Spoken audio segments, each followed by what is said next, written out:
call to order. Madam Clerk. Chair Joseph Anderson. Present. Vice Chair Blair Sigland. Here. Secretary Treasurer Jean Enright. Commissioner Wayne Richards. Here. Commissioner Catherine Walton. Here. Executive Director Manuel Almeida. Here. Court Counsel Greg Pickett. Here. We have a quorum. All right. Can we please stand for the pledge of allegiance led by Commissioner Sigmund? Pledge allegiance to the flag of the United States of America and to the republic for which it stands, one nation, under God, indivisible, with liberty and justice for all.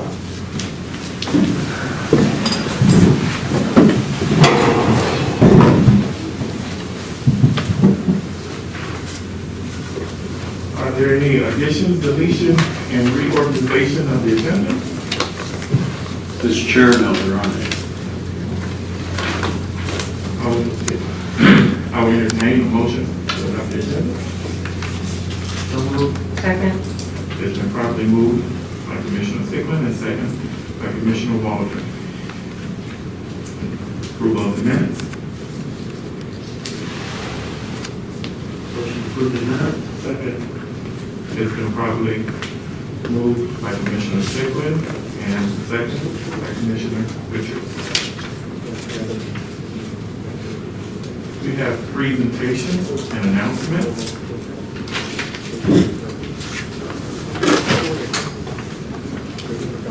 As you know, we lost a very significant civil rights fighter in Congressman Alcee Hastings. Unfortunately, we don't have anyone here to accept this on his behalf, but staff reached out to him as well as the clerk of the House, and we will make sure that he will receive this proclamation. And just real briefly, whereas Alcee Lamar Hastings, age 84, of Boynton Beach, passed away on April the 6th. He was born on September the 5th, 1936, in Altamont Springs. His parents, Julia C. and Mildred L. Hastings. He graduated from Fisk University in 1958 and earned his law degree from Florida A&M University in Tallahassee. He firmly believed that progress and change can be achieved through mutual respect and appreciation. And individuals and communities can see beyond the limits of parochialism, enabling them to better understand each other. Whereas he will deeply be missed by so many. Therefore, be it resolved that the Board of Commissioners of the Port of Palm Beach District hereby formally honor Congressman Alcee L. Hastings for his continued defense of the rights of minorities, women, and the elderly, children, and immigrants, and serving as U.S. Congressman for District 20. We will present this to the family at a later date, but this is one of the proclamations given to the Port of Palm Beach on the board as well as staff. Thank you. And with that being said, can we just have a quick moment of silence and honoring our U.S. Congressman Alcee Hastings.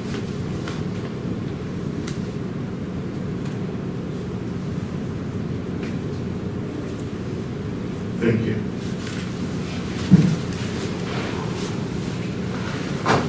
Our second resolution is in honor of our Florida CBP supervisor, Carlos Maglione, who was received by several family members. And with this resolution, number 2021-06, it says, whereas the Port of Palm Beach District is a political subdivision of the state of Florida, having certain powers as defined in the Port of Palm Beach Charter, Chapter 7081, Laws of Florida, Acts of 1915, as further supplemented and amended by special acts of the laws of Florida. And whereas the Port of Palm Beach District from time to time recognizes individuals whose humanitarian and civil contributions are outstanding. And whereas Carlos Maglione, age 65, of West Palm Beach was peacefully called home by his Father in heaven on April the 1st. He was a devoted husband, loving Dad and No-No, his grandfather, and cherished son, brother, uncle, and friend. In 1955, Carlos was born to his proud mother and father, Cateno and Lilia, excuse me. He had a happy childhood growing up in Caracas, Venezuela, alongside three siblings, Pedro, Arnaldo, and make sure I pronounce this, is Gioconda.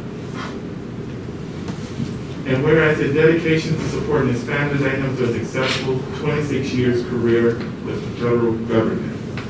Whereas he was deeply missed by so many, his loyalty and passion was evident to all those he worked with, and his many combinations were proof of the respected reputation he earned among his colleagues. And therefore, be it resolved that the Board of Commissioners of the Port of Palm Beach District hereby formally honor Carlos McLeone for his dedication as a U.S. Customs and Border Protection Supervisor, subscribed to this 15th day of April 2021. And we have the family who we in this to now. And I will be joined with my commissioners because the social distance will be standing in place.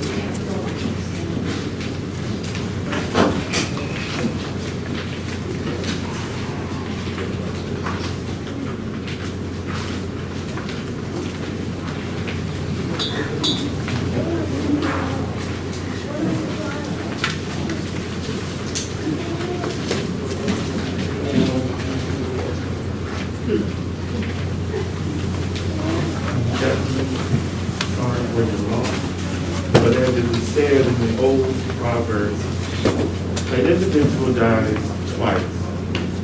Once when they die, and once when their name is not recognized. But here at the Port of Palm Beach, we want to recognize Carlos for his service. Therefore, you can ever live with the Port of Palm Beach as well as in your home. These are all of the things that we ask. We want to accept this on your behalf. Thank you so much.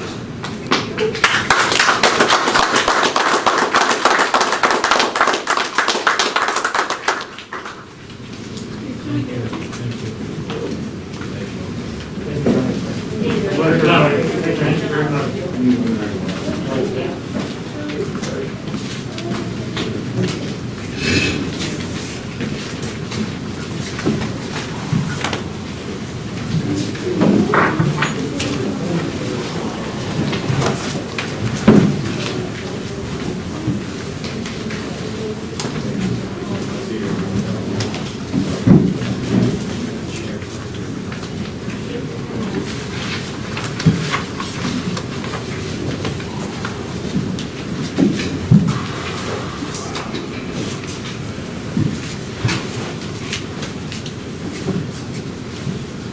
Down to item G.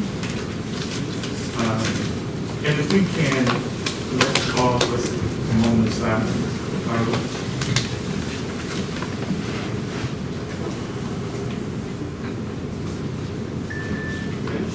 Thank you. We're down to the consent agenda. Are there any changes or reorganization for consent agenda? I would like to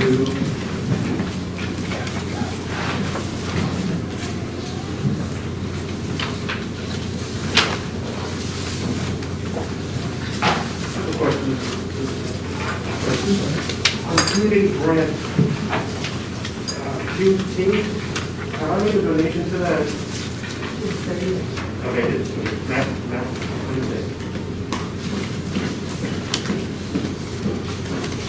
okay, I don't see them. I want to pull G6. I have some questions. G6. But if we can pull that from the consent agenda. Are there any additional? Seeing and hearing none, I will entertain a motion to accept. Second. Okay, it's been properly moved by Commissioner Enright and seconded by Commissioner Waldron. G6. Ken will. 1 second, I'm sorry. Motion carries. Oh, all in favor, say aye. Aye. All opposed, likewise. Motion carries unanimously. Commissioners, Ken Hearn will answer your questions. I know, just briefly, I know we did some additional repairs early on this year. How is that related to this particular item? This is a separate component. It's the water pumps that actually push the chilled water to this building that allow the cooling inside the buildings. During a routine inspection, chilled water pump 2 and 3 were identified as having severe leaks. And an imminent need of failure should we not repair them. So we did an emergency work order with Train to have those pumps rebuilt. Okay, so they're going to be rebuilt. What was the significance in price of actually purchasing or rebuilding or refurbishing these? It was refurbishing, and the actual cost for both units was $11,235 Oh, that's just refurbished, not to. for to rebuild the systems. Take more time as well. A new one? A new chiller. A new chiller would be in the range of $1 million. $1 million. So the previous repairs of this chiller system, which was $100,000 for the cooling, for those called radiator pipe. okay. All right. Okay. Commissioners, I mean, the system's 20 years old. We are internally taking a hard look at the potential of replacing the chiller plant itself. These reoccurring costs are just going to continue to come because, again, the system's 20 years old and it's beginning to fail. Okay. And we do have maintenance in place. Yes, we have maintenance in place for the chiller plant, the training services, and they do quarterly inspections on it on a regular basis. So this is one that we're coming down the pipe for capital improvement from. We would hope so, yes. Okay. All right, is there any other questions? Seeing and hearing none, I'll entertain a motion. Second. Okay, it's been properly moved by Dr. Enright, Commissioner Enright, and seconded by Commissioner Waldron. All in favor, say aye. Aye. All opposed, likewise. Motion carries with no dissent.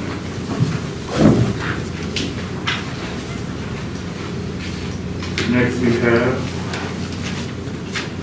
H, District Reports by our Executive Director's Report. Thank you, Commissioners, and I must say, welcome back to the sixth floor. This is a much, in my opinion, this is much more convenient rather than being such a large place on the terminal. I'll start with something that is very frequently used a couple of weeks, and that's the Evergreen Ship called the Ever Given, which caused a canal blockage at the Suez Canal. Just to give you a couple of information on it, the Ever Given vessel, which was on charter to Taiwan Evergreen Ship Line, the 6th largest container vessel in the world. This vessel entered the Suez Canal at its southern entrance of Port Tweedvik, I think I'm pronouncing that correct, in Egypt. Point of reference, this vessel has a capacity of 20,000 TEUs compared to Tropical's largest vessel that can hold 1,145. If you do the math, you come up with 17 times larger, bigger. The vessel is 1,300 feet long, approximately 200 feet wide, and has a draft of about 52 feet. When it ran aground, she carried approximately 18,000 TEUs. Her final destination, should I say, the next port of call would have been Port of Rotterdam in the Netherlands, Holland. The cause of the mishap is still unknown, although human errors should be considered. Thus far, one reason for the accident is winds upwards of 45 miles per hour. I'm sure that human error played a factor in this mishap.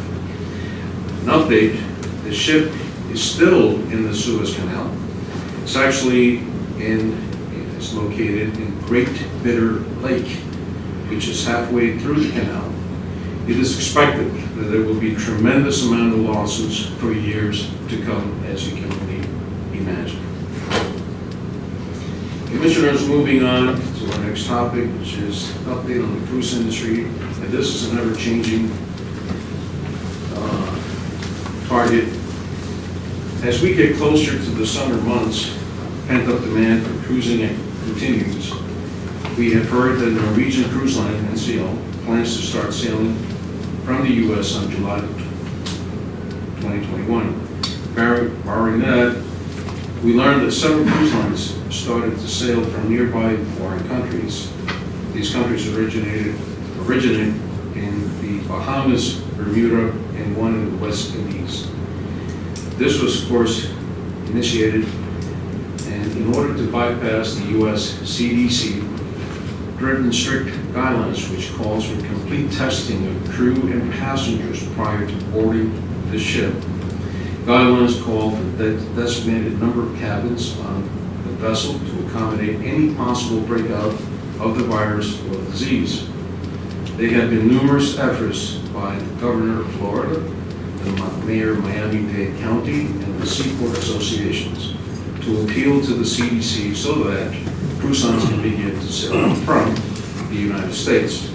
Now, when it comes to the Bahama Paradise Cruise Line, according to the latest publication, O'Neill Kosher has announced that July 2nd will be the first sailing of the Bahama Paradise Cruise Line Grand Classic.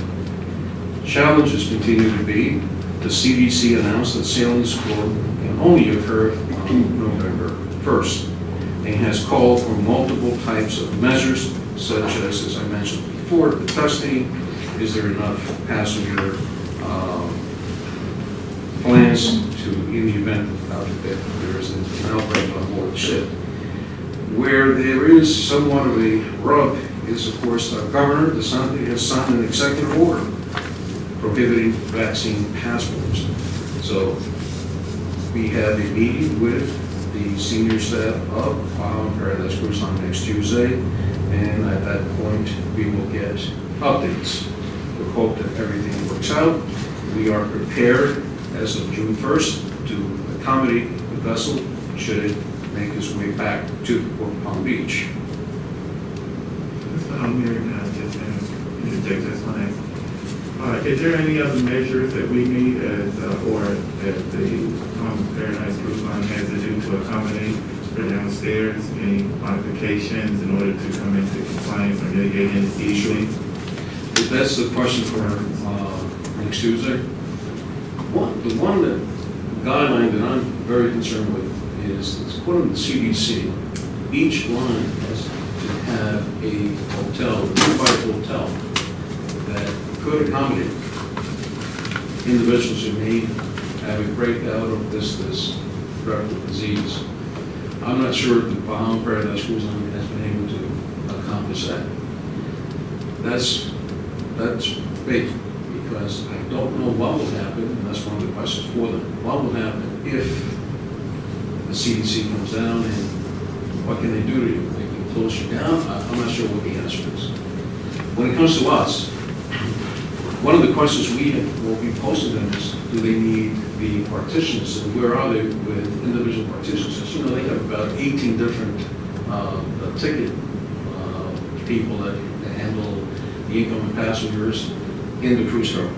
So all of those activities and all those questions will be asked on Tuesday, Commissioner, and what I'd like to do is provide an update to each of you as soon as we have one available.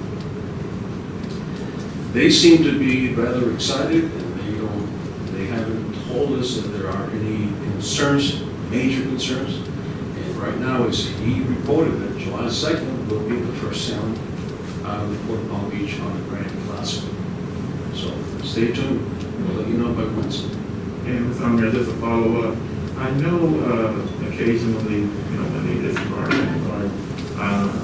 that there is some congregating along Portier downstairs. So is there anything to address, that congregation under that while they're waiting for taxi services or any additional transportation? Well, even before that, Commissioner, I see disembark and they do this snake line to pick up or be processed through CBP. That to me is the biggest concern because those lines tend to move somewhat slowly, and to keep people 6 feet apart may be a challenge. And one of the proposals that I thought about is to perhaps have our security folks make sure that there is in fact a 6 foot distance, perhaps putting tape on the floor so that can be met. And but once again, I have to tell you, on Tuesday there will be a lot of questions, and I'm hoping that we can have enough answers. And the one that you just mentioned, you're absolutely right. But the way we're going to address that is, for the time being, we have, and with their agreement, we have suspended the valet parking. That is, once they have their ability to walk out of the building, they can go straight to the parking spot where they left their car, up and go. There will be a few, once we have an overflow problem, which I don't anticipate on having until sometime later in the summer. Those will be the passengers that will have to wait for their cars to be brought in from Southfield. Those are the ones that we're going to have to start putting, again, 6 foot distance between them, so that if anything we can accommodate and follow the straight lines. So lots and lots of unanswered questions, but we're going to be working on it all next week.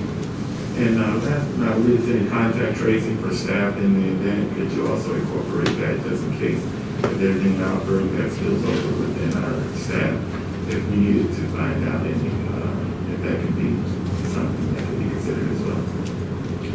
It'll be taken care of, yeah, sure. Okay. Those are good questions. All right, a couple of projects regarding the city and our endeavors obtaining permits. The first project is the Port Annex project. There it is. The delays were with the city of Riviera Beach in processing permits. Port engineer contacted Jonathan Evans on April 6th, and he replied on April the 7th, which was great, that his staff would be looking into it. They are now moving quickly to get the permit issued by the end of next week. Equipment has been ordered and should also be here by next week and receive final notice issued, obviously, to proceed by then. The next one, you remember that Florida Sunstar Logistics, whose parent company's name is Osinga, they started the process back in January the 20th. The good news is that on April 8th, a couple of days back, they presented the project to the Planning and Zoning Board and received approval to move forward. What we learned is that the City of Riviera Beach Council will listen to their proposal on May the 19th, 2021. That one is moving a little bit fast. All right. Commissioner Richards? Will the staff be there? We were there, yes, the answer is yes. We were there in the planning zoning as well as on that city. Oh, absolutely. Great, thank you. Yeah. I want to support that stuff. And just a follow-up, and I just, as Commissioner Richards brings up a good point, I don't know if Commissioner Enright, could you be there, or do we need any voice of support for that particular project? The more the merrier. Okay. They usually, since they're based out of Chicago, they usually bring in a minimum of 2, possibly 3 individuals, along with their attorneys, and of course, Stu or our own group. And if the Commissioner Enright would like to join us, we'd be more than welcome. Fantastic. Thank you. All right. Next, Commissioner, is, I'd like to say his name from the past, is our interlocal agreement. Each of you has received a 3-ring binder. It looks very much like this. And it has the title of Interlocal Agreement process. In it, it includes the update as we know it this week.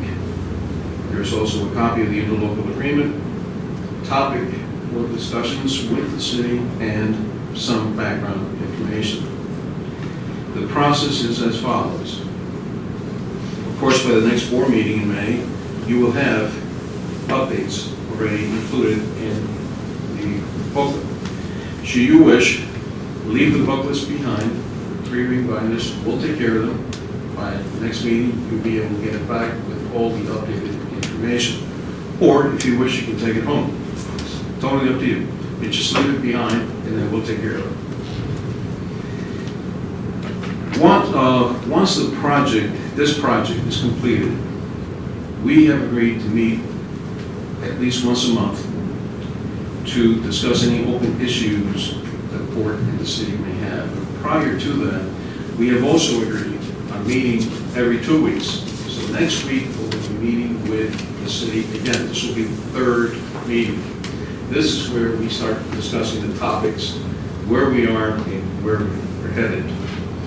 Incidentally, Chair Anderson has requested that updates be included in our board report, which is fine. I think it's an excellent idea. The first topic discussed is the expansion of the port property beyond 10th Street.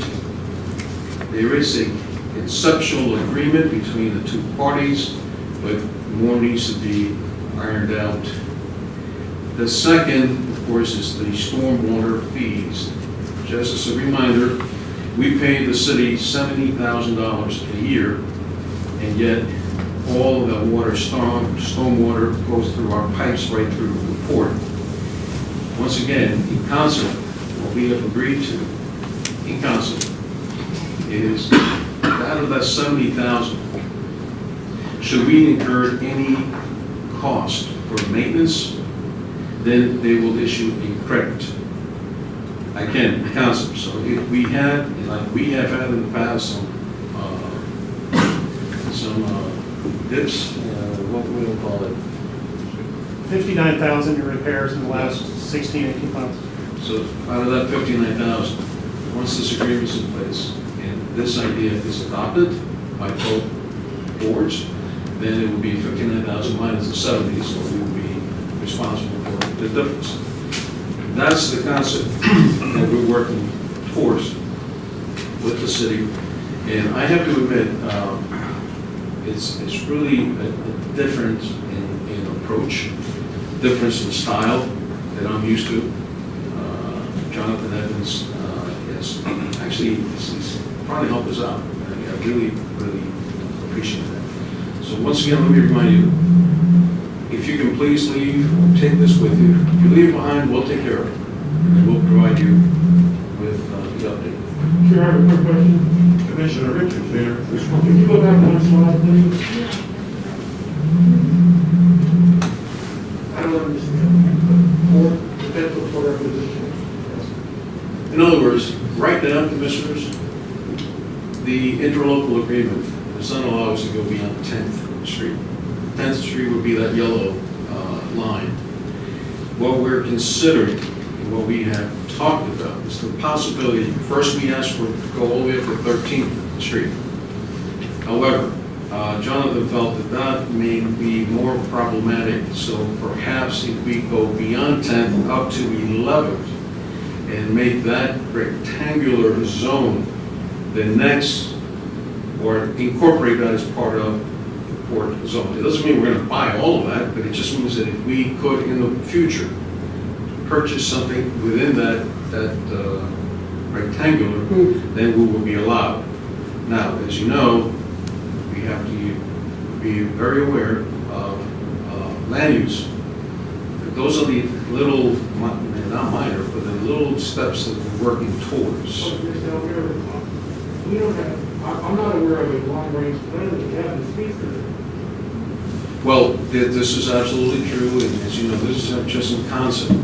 Now, as Carl would always say, next slide, our master plan is coming up, and I guarantee you that will be one of the topics that's going to be brought up. In other words, we need to expand the port, and this would be how to do it. We can't go east, we certainly cannot go west, nor can we go south. The only place that we may be able to expand would be north. Doesn't mean, again, that we're gonna just come in and just, I think you might want to speak to the commissioners about it. sure, oh, absolutely. Again, it's just a concept. And just a follow-up, Mr. Owen here. What I see is, if any of the properties become available, like for example, we have directly to the west of us across the street, Raphael's property, that will be one of the examples that I would give.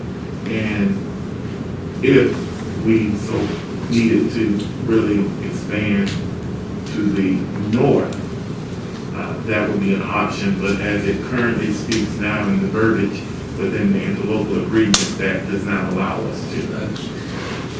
And also, There's a technicality behind it. It doesn't say we cannot do, but it's not for court use. And therefore, we run into that the problem. This is one of the, what I want to address with the city. So in the event that some property do become available, and the board wishes to proceed, then yes, we can purchase for future use for the board. Absolutely. and my second follow-up question would be, could we also, I know in the past, unless we've actually remedied that or rectified that, there has been some talks to permits, whether it's, beneath or vertically. Mr. Cunningham, I don't know if you were abreast of that dialogue between the port and the city, but could that also be addressed too? Yes, sir. It's part of, it's in your, it's part of the topic. I haven't had a chance to. No, I know. You haven't even seen it. I'm sure none of you have seen it. Although I did mention it, but that's okay. Well, it's in there. Okay. And that obviously is on other topics for discussion. For example, just bear with me 1 second. Boundary, stormwater, port project permitting, police, landscaping, parking, port tenant use. Those are the big topics that we're going to be ironing out. Now, based on the fact that we're going to be meeting every 2 weeks, give us a couple of months, we'll be able to have something. And also too, just to add, there have been some talks in West Virginia, when you and I have had this conversation about certain properties that are adjacent behind cold storage and some of that other areas that, from my understanding, is owned by Viking. Well, there's two. Theory, I don't know if you can see it here. Yeah. This here, this is owned by Viking, investment house. Mm-hmm. This is owned by a private construction company called Cleary. And of course, these are private homes.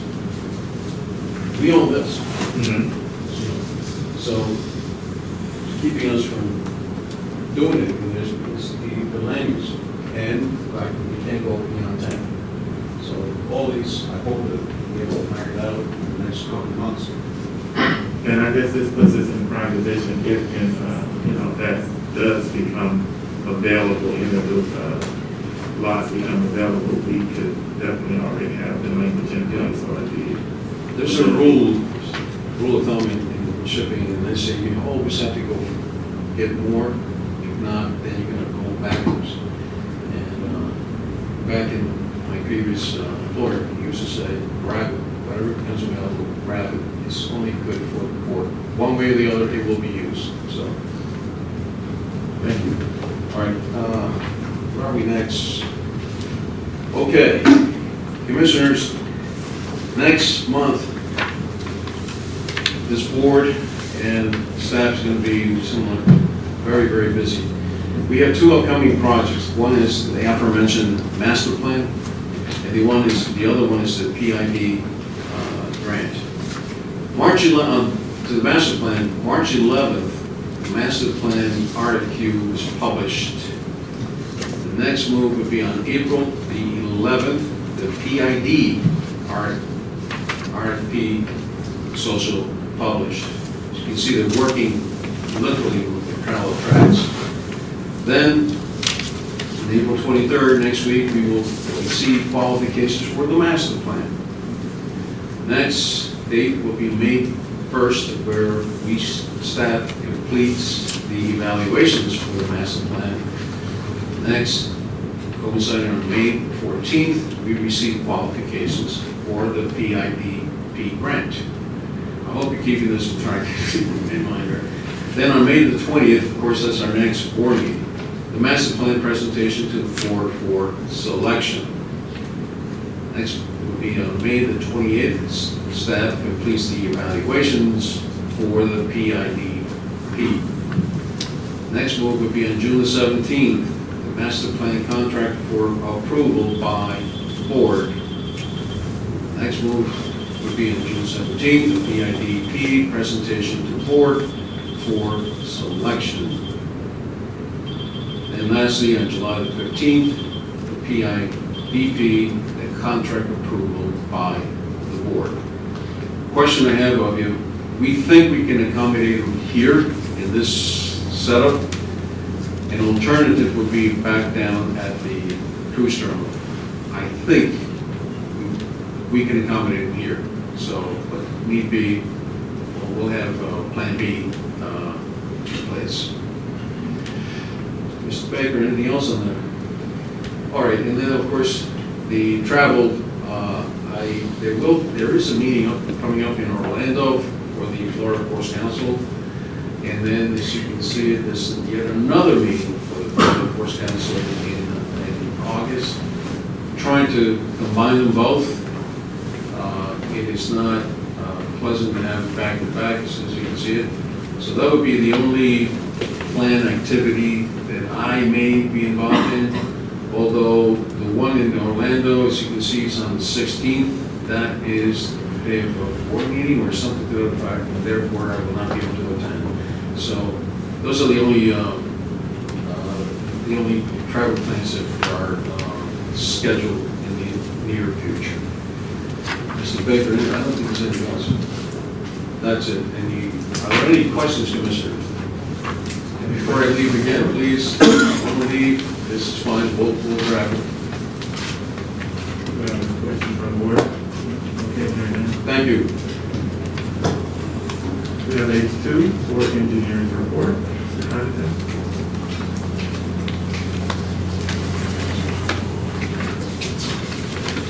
Okay, good afternoon, Commissioners. Pleasure to be here. I believe the chair mentioned something about height restrictions, so I'll show you something on the map. In this area, right here, at the last planning and zoning, we were there with Sunstar Logistics, and we received approval for relaxation of height restrictions. We are now allowed 150-foot height structures throughout that general area that I just showed you. And that was a 6-0 vote with one abstaining. Interesting that a lot of the discussion was about Sunstar working with local businesses, and one of the planning and zoning members had to abstain from voting because he's working with Sunstar Logistics. So I think we're showing that we had 1 out of 7 actually working for them already. I'll move on to the strategic master plan. That's extremely important for all of us. We've been working real hard on that, and I can tell you that we've had a tremendous amount of consultants calling ahead of time and talking about that. I think we're going to get a really good showing on that. Interesting is there's several state requirements along with the strategic master plan, and one of them is that we address sea level rise, which will be a minor part of it, but it is something we need to address. We'll go into our future planning. Yesterday, I participated in a roundtable with the American Society of Civil Engineers. We were represented by myself from Port of Palm Beach, Eric Dugard from Port Everglades, and Helga Summers from Port Miami. We discussed how we're approaching sea level rise and when it will become important in our strategic planning process. Other important components of that strategic master plan will look at everything else we are doing in the port, and you will have a busy next couple of meetings as we talk to those consultants. Another update I want to bring is on the passenger loading bridge. That we purchased a passenger loading bridge, and we have out for bid right now. to relocate that passenger loading bridge from Port Canaveral to Port of Palm Beach. It will be stored while we design the facility. Next thing you will see me coming to you with is a work order to ECF to begin the coordination of the foundation construction, the tunnel that will be part of it, and we will be coordinating very closely with our cruise lines, both from a perspective of the operational characteristics of the loading bridge and how it will change the way they load and unload, and also to look at the aesthetics so we can complement this beautiful building and coordinate with this pretty new loading bridge and how it's going to look in our port. The other important thing we've been, and was mentioned by the port director, is our Port of Palm Beach Port Infrastructure Development Program. Of course, that RFQ is out on the street. That will be the following month, as you saw your timetable to be discussed. And that's an exciting project. We've got just a tremendous amount of consultants downloading that RFQ. So we're going to have quite a few to look at and discuss how we're going to do that. We have very highly qualified candidates, as I mentioned before, for those engineering services to the Port of Palm Beach. One more issue to update you on is you do have an item coming up for approval for a work easement on the FPL intake tunnel. Just to let you know, there are some interior repairs and inspection work ongoing. We've had divers in the tunnel 24 hours a day for the last, it'll be the entire month of April. That work's in progress, and that will define some of the safety issues and some of the work that needs to be done that's part of the work easement that you will see. That's my update. If there's any questions, I'll be glad to answer. Any questions from the board? Mr. Chair, if I may, going back to the loading bridge, there's been a couple of questions whether staff has reached out to Bahama Paradise Cruise Line, and the answer to that is yes. So much is that we even had to request the ship's characteristics to make sure that where the ship is actually docked, we know from an engineering perspective, I think they're going to be discussing that, it would fit. So rest assured that we have in fact contacted members of the Paradise Cruise Line, and we have been in fact communicating back and forth. Thanks for that clarification. Mr. Chairman, thank you. Commissioner Richards? Ms. Costin, what did you get? It was a very good report. I apologize, I didn't hear you, sir. I said for an engineer, that was a very good report, thank you. Oh, thank you. I appreciate it. I'm trying hard. Thank you. Okay, we have H3, business development update. Good afternoon, Commissioners. I wanted to take the time to give you a quick update on one of the projects we've been working over on the last several months. We've been working with our neighbor to the south, FP&L, to look at the possibility of establishing a new berth 18. So far, with the preliminary drawings and the preliminary conversations, they've all gone fantastic. And they want us to go ahead and move forward with engineering drawings at this point in time. We think this project will be great, especially when we're looking at the strategic planning for the future of the port. And like I said, their support has been fantastic to this point. Any questions? Commissioner Sigmund? Yes, before we spend a lot of money on something like this, I would rather make sure that it's feasible and that we're going to get approvals from all necessary. You know, I don't want to go spending, $100,000, and then you guys come back and say, well, it just didn't work out. So is that in your game plan? Absolutely. The money that will be spent will be minimal, as the engineer can tell you. The engineering drawings are fairly simple. They're not overly complicated. They're just a basic of what this would look like in conceptual. Basically, you're looking at cement pilings and over the water. We also went forward and also had some conversations with the pilots as well to make sure that they didn't have any concerns with this as well. They were all extremely excited and very much on board. Is there any additional Will you information? receive some kind of grant funding for this or match for this? Because I know they're talking about infrastructure and things. Is it possible for us to receive anything or match for this? Commissioner, can you speak up a little louder, Yeah. please? Is there any way we can receive any funding for this, like matching your force council, or I know they're talking about infrastructure. I mean, because we're building and we're trying to expand and improve, so there should be some way we can receive something to assist in this. Sure. funding. The question, I think those of you who heard, the question is grants. Are there any grants available?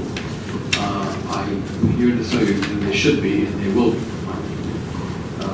But to get to that point where we can actually fill out a grant application, we need the aforementioned plans, some engineering drawings, and from the business side, we also need to know how much money that can produce. I know I said it a little while ago, if you have an opportunity, grab it, that's true, but if it's not going to be financially feasible, obviously it doesn't make any sense. So going back to your question, the answer is yes, we will be on the lookout for these grants. All right, is there any additional questions from the board? Okay, then you can definitely, Commissioner Hickman and Commissioner Enright bring up some very good points and make sure they're abreast of any information along the way as that information is disseminated. I don't think you need to add that to the, our war report, but if need be, any updates, could you ensure that they're on that report as well? Absolutely. Make sure all of the commissioners are informed. All right. We're down to H4, Governmental Affairs Report. I know through the correspondence that Mr. Quincy was not able to attend, or he's able to attend via phone or... No, I have something that he sent. Okay. Again, he's very apologetic for not being here. He wanted to be here, but as he says, duty calls and he's up in Tallahassee. Each of you commissioners have an update in your folders. You can read it. The one that he wanted me to stress is, of course, our House Bill 915. He wrote the following. He said, earlier today, the Port Palm Beach local bill, House Bill 915, by Representative Matt Wilhite, passed unanimously out of the last committee of reference, the House State Affairs Committee. Representative Rick Roth and Representative Omari Hardy, both members of the State Affairs Committee, spoke in favor of House Bill 915. Now that our local bill has passed all of its committees, the bill goes to the House calendar where it gets in line to be scheduled for a full floor hearing and final passage. Once the bill passes the House, it goes to the Senate. So he's very excited about this particular bill, and let's just keep our fingers crossed that in fact it will be able to make it happen. The others, of course, are in the writing. If you like, I can read them, or you can do it in your own leisure. That's, Commissioner, Mr. Chair, that's the report from Richard Pinsky. Are there any questions from the board? I just have one, HB 3125. I see that unfortunately that was not available or didn't pass the different committees. Now that letter that we were asked to review for the Palm Beach County, is that a letter of support that they're going to give the $1.5 million even though this may not come to fruition? Or is that another means of soliciting support from the federal? Could you please expound on that? Absolutely. About a week ago, Eric Hall from the county sent me an email asking if we would support a letter that they sent to Louis Frankel. So this is not the state, now it's the feds. And I brought this to the attention of all the commissioners. What they wanted and they received ultimately is a letter of support for their endeavors, their initiative to ask Congresswoman Louis Frankel to see if she is able to locate and manage to get about $1.5 million for the Kennedy Bunker restoration. And I don't want to just say Kennedy Bunker, let's say those three facilities. So what Eric Hall had requested was basically a letter of support from us. We wrote the letter and we circulated it. And just today, early today, I managed to send it out after you and I had discussed it. Okay. So this is the federal, it's not the state. Now, in the state, on the state side, if you recall, the county went ahead and requested, I believe it was also $1.5 million, but I don't recall at that point. Anyway, prior to our meeting, I contacted Richard Pinsky, and he said, given the status that is that we are working directly with the county, that is mute. In other words, they're going to be following up, and we no longer have to have that signature from Mr. Virginia Baker. His words. Okay, and just to make sure that we remove any ambiguity as to the process, right now, as it stands, they're petitioning the $1.5 million from the federal. That is correct. Yes, sir. Okay. Now, they are still holding true to the $1.5 million that they have earmarked or requested the matching grants. Whether or not HB 3125 comes to fruition, they're still going to honor that $1.5 million. That is my understanding. Yes, sir. And the understanding that it may take an estimate of $6 million. Has this been presented, or has this ran across the desks of any of the commissioners to see what the post is in the room for them to? You refer to the county commissioners? Yes, the county commission. We happen to have Bob Hamilton present. Perhaps he can get up and answer that question. Bob? I have a question, Commissioner Richards. I'm not sure what we're talking about right now. Is your question, does the county commission want to proceed, or are you asking about a particular grant request? I'm lost. It was two. It was one in the grant request, as well as not to put the cart before the horse, also to see, number one, if they're on board as well. Because I think we've been having some dialogue just with staff, and sometimes I definitely want to speak to the decision makers or make sure that they're abreast of what's going on with this whole Virginia Baker has sent us letters, and Mr. Hall has been here. They've said they're moving forward. When you say that, I understand that, but Mr. Alamir and myself been having dialogue, and during the whole time frame, it was very difficult to get a signed contract, and we had went back and forth trying to contact and trying to get that. Signed contract with what? When the appropriations bill that was going to the legislature, we had dialogue, and we wasn't able to get a definitive answer as to what direction, as well as whether or not that 1.5. That's why we are hammering this here, because I want to make sure, because we have a lot of information, as well as we want to make sure, because in the beginning, we received mixed messages about whether or not the county was going to put in funds to renovate or refurbish this particular area. This body voted to give the county a lease. Have we done that? Are we? What are we doing? We're expanding the interlocal agreement between the MOU. That's the going next to be presentation. discussed in an item that's coming up. Okay, I'm confused. Okay, I thought this was done. I thought we voted, talked about it for months. If I may, we're presenting an update since our last board meeting, what we have done with the county. What the chair is referring to is, if you recall, the county went ahead and introduced a bill for a $1.5 million grant for the renovation without us knowing about it. So that became an issue. Then we signed a letter based on recommendation from Richard Pinsky. We signed the letter. The bill was introduced up in Tallahassee. Today, I asked Richard Pinsky, had Virginia Baker gone ahead and signed it, and he said, no, but it's a moot point because we're now dealing directly with the county. But if the port ends up giving the county this land, the county has resources that we don't need to micromanage. Why are we having this conversation? I'm lost. I don't want to waste, I'm lost. Is that what we're talking about now? Well, that's a question from the chair. I'm not going to waste time talking about how the county's going to fund the improvement of property they're gonna lease. I won't take any of my time on that, or staff. If this board gives it to the county, do not waste any time talking about how the county's gonna fund their projects. It would be their project. Is that what's happening? I'm honestly lost.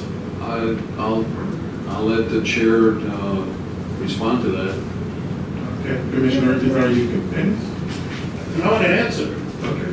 All right, Commissioner, I guess the real problem is that when we had our last meeting, I made a motion and I tried to adjust things so that we could take the existing lease with the county and add, and no one supported me but Wayne Richards. You remember that? They let it go. And I asked to add it, and then you came back and said, well, Gene, you all this, let's just go with what Gene said. Remember that? They just let that float, and we went by another motion, so we're confused. We need to go back, straighten it out, say what we want to do today, make that motion, and forget about it. And then I think the county, we should not micromanage. Correct. And so, We've but already done a then we need motion, to, David, no, but already. we need to, no, but no one supported my motion. Wayne Richards was the only one, go back to the minutes, who agreed with me. So we went with Commissioner Walden's motion, which was not really to add to the existing contract. Gene said, no, Gene said, keep it clean, give it to the county, we're done. No, and I asked them, please just adjust The our current lease. current lease. No one agreed but you. And so then we went with Commissioner Walden's motion, which had nothing to do with that. It was all. But why are we talking funding with the county? Either way, the county's gonna get it. Why are we doing this? No, but what we need to do is, Excuse we me, need to go can we back, just and say we that need, one we need word, to go Commissioner? back and just straighten all this out today and say, hey, this is this, make another motion and redo it, because they did, you all got rid of my motion. Wayne Richards was the only one who said, let's continue that. okay, And so now what we're doing is not what I just said, it's something totally different. Commissioner Sickman, you're recognized. Yes, thank you. Yeah, this 1.5 million is totally irrelevant. The county's moving along. We don't need to start throwing, things into this now. It's done. We don't need any new motions. We don't need anything else.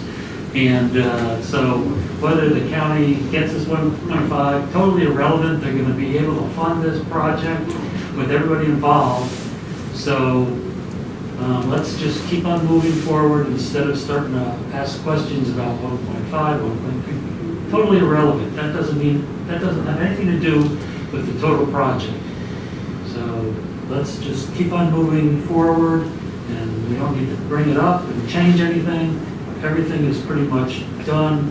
Let the county do their thing, and that's how I feel. That's what we voted on. And thank you for, excuse me, point of order. Point of order. Point of order. Commissioner Sickman, are you finished with your work? Okay, Commissioner Richards, do you have any, excuse me, Commissioner Enright? We did not vote on that because you all did not vote on my motion. So what we really need to do, we need to go back, look at the old motion, add it, and then have it where we have a contract.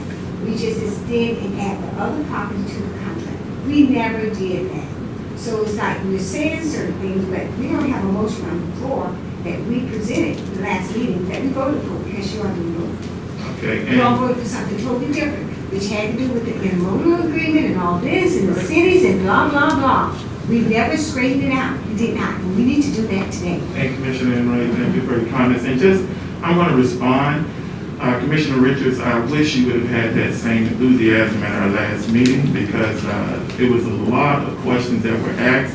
And from my recollection and through the report, you were very silent on that issue. So I would love to have you I'll have tell you that. why. Excuse me, I have the floor. So I definitely agree, but there's been some ambiguity and there's been some dialogue with me and Mr. Miller, Mr. O'Neill, as well as with the county. And as you know, here, when we sat here, and you can go through the minutes, we were very micromanaging when it came to Riviera Beach. Now, all of a sudden, individuals in this room have amnesia. So I don't understand, I'm asking the same pertinent questions or the same concerns we had with a different municipality as we have with the county. Now, we want to make sure that we have things, because I've never understood a deal, and you're a lawyer. I never understood a deal where you don't understand and you want to walk into a place where you don't know who, what, when, where, and how we're going to get to that point. We ask these same questions with the city of Riviera Beach.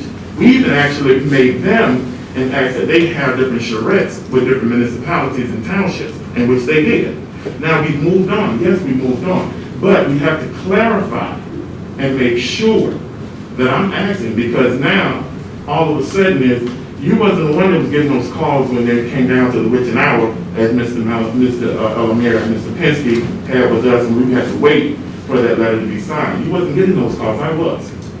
So when you start talking about, okay, hey, where we are, I just want to make sure that they understand and that there is a definitely understand how we're going to proceed.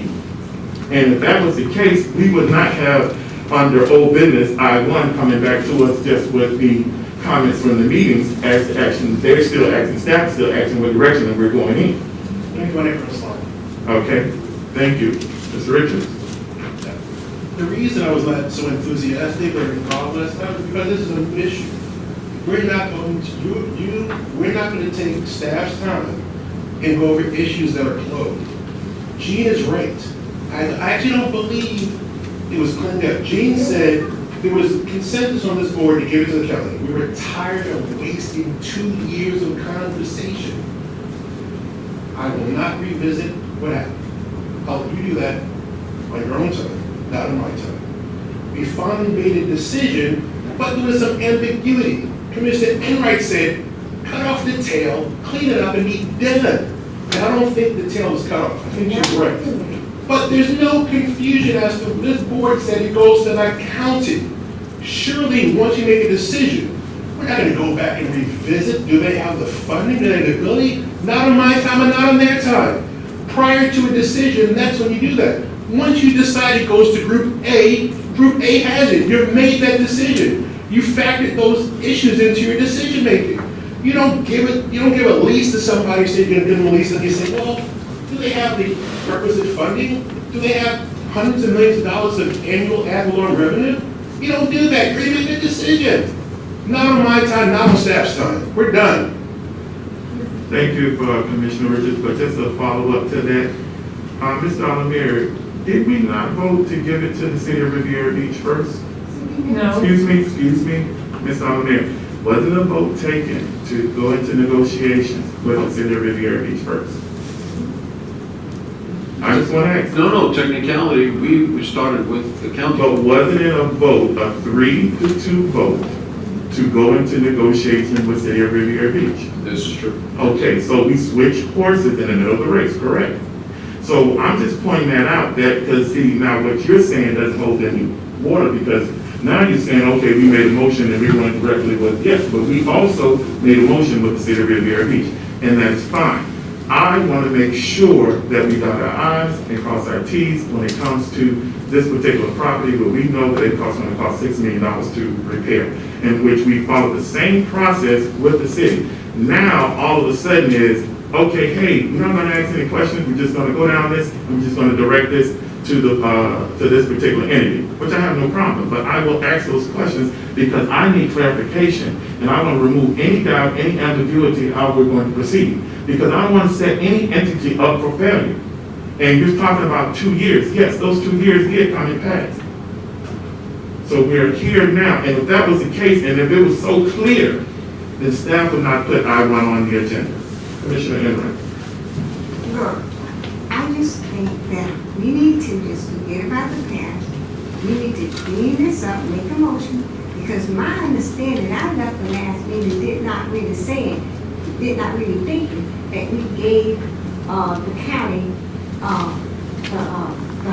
the contract, that we were going to take the contract and then just add this particular land to it. We never did any of that. And so instead of us going back, let's just make it right. And I asked you all, and then Commissioner Walden's motion was not clean, that we did that in her motion. Go back and read the motion. Well, wait, I would just like to say something So we here. just need to clean it up. Just clean it up. First of all, the motion was made and it was unanimously agreed that we would redo the interlocal agreement to expand it, and we requested that the county take the lead on the MOU between Riviera Beach, Palm Beach Shores, and the county. It was unanimously passed.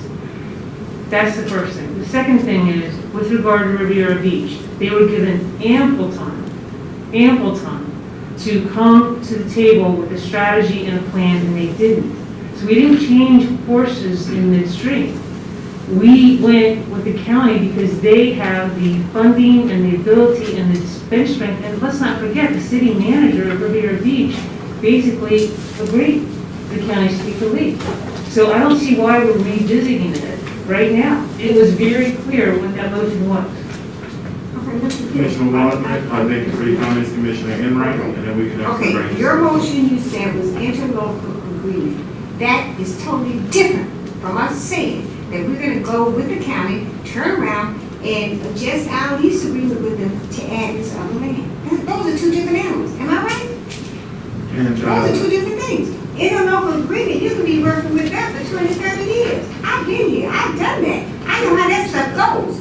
We never did the right thing by going back, hey, let's take the contract, add the new land parcel, go on with the contract we have with the county and let it go. But her motion is totally different. It has nothing to do with us giving the property to the county. Am I correct, Mr. Richards? Since you're an attorney, clean me up. Clean it up, somebody.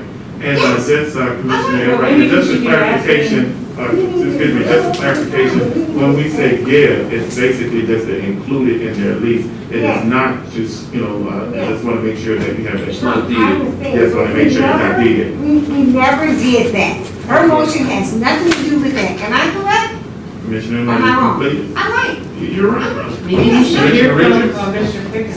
So yours is fine, but we just need to do the Oh, excuse lease. me, excuse me, that's fine. I think what my interpretation is you wanted to add the property to the county's lease and modify it, obviously extend it, which is clean.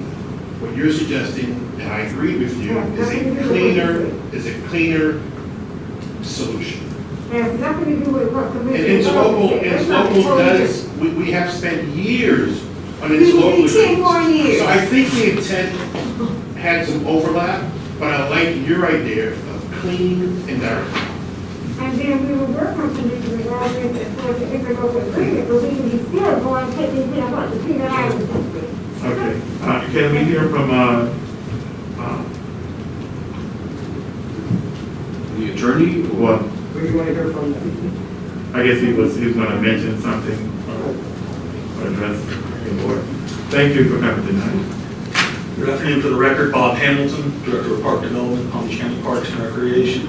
In regards to the funding, you're correct. The county did submit two requests, one to the state for $1.5 million and one to the federal government as well for $1.5 million. It's been preemptive, and the reason we did that was just due to grant timelines, right? We had to get these things submitted in prior to entering into a formal lease agreement with the Port of Palm Beach. So that's the reason why the request was submitted as they were. So that's the plan. I mean, we're hopeful if we receive this funding, we use it as a seed source to be able to match with some of the other grants for the Navigation District, Waterways Assistance Program. There's a few federal grants that are out there that require a match. So that's really kind of our game plan going forward with this funding. Okay, thank you, Mr. Hamilton. Any questions, from the additional questions from the board? Mr. Sigmund? Yes, Mr. Sigmund? I'd like to hear from our attorney if he's up to speed on this, because what we're talking about now is minor details that the attorneys work out. It's not for us to basically start dictating what should be in this agreement. So we gave the foundation, we know we're dealing with the county, we need the attorney from the county attorney's office and our attorney, basically to just get together and get the wording correctly, and they can bring it back, if that will appease some of the commissioners. That's the game plan. I don't understand why we're making such a huge deal of this. That's it. Commissioner Enright? I would like to make a motion, because what Commissioner Walden said is totally different from what we're trying to do. Well, can we do that right up under the item I1 Okay, well when it then comes up? I will wait. There's nothing wrong with her making a motion, what she wanted us to do, and that's fine, but interlocal continues from there. But we need to take care of it out. Is there any additional questions, for Mr. Hamilton? Ms. Hamilton, thank you for coming tonight, and thank you for the spirited debate. And I'm glad to see Commissioner Richards has a voice today. Thank you. Okay, Mr. Hearns, we got H5 Commissioners' reports. I've got something. Oh, Commissioner Walden? First off, I had a question, mainly about the money that the state's getting to go towards cruise. I understand we're getting $2 million, are we? That has been mentioned, nothing officially, but the Port of Palm Beach has been associated with the amount of $2 million. And that would go towards what? Do we have any idea, or is that focus on cruise, or cruise tenant, right? That would be for the port, Right. as a result of So losing that's just revenue revenue that we associated. lost? Right. Okay, that's all, okay. Right. I attended the TPA meeting today, and there's a reauthorization at federal level for member designated projects, which is surface transportation, and that's basically fancy name for earmarks. And the deadline for those projects is end of next week. So the staff is going to be submitting, the Port will get up to $100 million. Last year, we only got $50 million in the two projects that were on the West Coast. So I feel like we should try to submit something. Do you want to just talk about what you're submitting? Sure, be glad to. For some time now, Commissioners, we have attempted to get Palm Trans, I believe I pronounced that correctly, to expand their service to our port. Our initial request came back, how much did they want? They wanted us to pay them $250,000 a year so they can bring a bus service directly to our parking lot, to which we absolutely said no. Since we have attempted, unfortunately, COVID hit and everything's been on hold. However, this morning, a little while ago, early in the afternoon, Commissioner Waldron contacted me and asked me if we have any projects. And we do, and it's the same one. We would like to have Caltrans expand their bus service directly to our parking facility inside the port. And that's what we are in the process of writing, and that would be before the end of next week because of the deadline. So we're hoping there will be some monies so that Caltrans can in fact bring in a direct bus service, not only to perhaps downtown, but also to Tri-Rail. That can only, and down the road, you know, the train going up to Orlando. Yeah. Thank you. You're welcome. So, Is there any additional commissioner reports, Commissioner Sigmund? Yes, I'd like to bring something up. A couple of weeks ago, I had asked our director to put on the agenda about the calcium 9-acre parcel that was a proposed tenant going back a year and a half. And he came back to me and said he couldn't put it on because the chair wouldn't allow it. So I said to him, I said, well, for 30-odd years, when a commissioner wanted something on the agenda, you put it on. So, you know, he said, well, I don't know what to do. So I thought we would at least talk about it and see if everyone agrees that if one commissioner wants something on the agenda, it can get vetoed by the chairman. I mean, I've been here a long time. That's never happened before. So, no, I've never seen it. Anytime a commissioner wanted something put on the agenda, it would go on the agenda. Pardon me? it's not on the agenda. Excuse me, you need to answer that, Commissioner? Well, yeah, I'm just trying to know. Well, I want the board to tell me if it's the case is that you can decide what goes on the agenda, or you have one vote out of 5. Can I respond?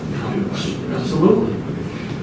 First and foremost, it was a dialogue between me and Mr. Almir, and then I did not say that it did not go on the report. I asked him I asked him what was the significance of that, and he indicated he was going to put that under commissioners, under his executive report. I asked him what the significance of that being that it was a different municipality that ruled in favor of the land, or however, or the different charrettes. And so I asked him, but I have not yet received a response from my executive director as to what was the significance of that. But also, if I was told correctly, it was a couple of things as to which he addressed in his executive report. There was a couple of things that he addressed up under his report, which indicated, list all of the things that the city has, that is in the pipeline or hasn't done or whatnot. And I asked him again, what was the significance, which I'm still awaiting for a response. And I did not say it could not come on the report. I just wanted to know the significance. And he indicated just like he put the rest of the items up under the executive report. So just to make sure that we have a clarification, it wasn't me denying any request. I just asked the significance. Well, Thank you. then why don't we just find out if one commissioner wants something, you have the same report, on the agenda is different than a report. No, but that was his recommendation. Doesn't matter. If Well, one commissioner wants it on the I agenda, understand then that, it but goes you're, on I the guess you're agenda. not hearing what I said. I heard what you did not said. make that call. I asked him through what was the significance. Well, I You're not answering the question. I did answer, excuse me, point of order. I asked the question, which was, I did not tell him it could not go on the agenda. But you didn't. I asked him what was the significance. There's a totally different thing. What was the significance? I can ask a question. Thank you. Well, if I want it on the agenda, why didn't it get on the agenda? Mr. Amir. You can blame him, okay. I'm not blaming him. I can show you the dialogue. Let me answer that. Go All ahead. right, Commissioner Anderson, it was my interpretation after you and I had a conversation that having this Calcium International as an update, you felt that it just didn't belong. That's what you told me. And I have, I believe I have a... We have the email. Can we pull the email up? Because I want to make sure that, you know, I asked I you have the email back in the again, what office. was the significance? I did not say, I told you my feelings, and I told them what was the significance. That was it. Am I right or wrong?